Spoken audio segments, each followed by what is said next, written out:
আমরা যদি ঘোষণা দেই তাহলে ঢাকা শহরে জামাতের প্রার্থী রাস্তায় নামতে পারবে না, সেটা জামাত হোক বা ইয়েই হোক, কিন্তু আমরা আন্দোলন সংগ্রাম করে এই জায়গায় আসছি, আমরা ভেসে আসি নাই। আমাদের দীর্ঘ 17 বছরের ত্যাগ রয়েছে, আমাদের বহু ভাইদের রক্ত রয়েছে। তারা কোথায় ছিল?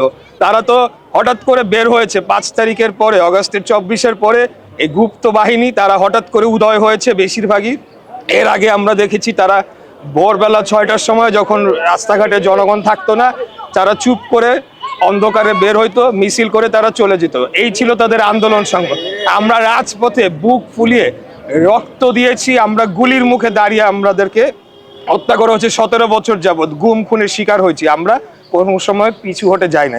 তাই এখন যেটা বলছে, তারাও জানে যে তাদের সব ঢাকা শহরের সবগুলার জামানত বাজেয়াপ্ত হওয়ার সমূহ সম্ভাবনা রয়েছে, এটা তারাও ভালোভাবে জানে। এটা কেবল তাদের নেতা কর্মীদের উৎসাহ জাগানোর জন্য তারা করছে। আর যদি তাদের অন্য কোনো চিন্তা ভাবনা থেকে থাকে তাহলে বলে দেব যে ইলেকশনের অনেক আগেই আমরা তাদেরকে ক্লোজ করে ঢাকা থেকে বিতাড়িত করে দেবো, এটা আমি বলতে চাই।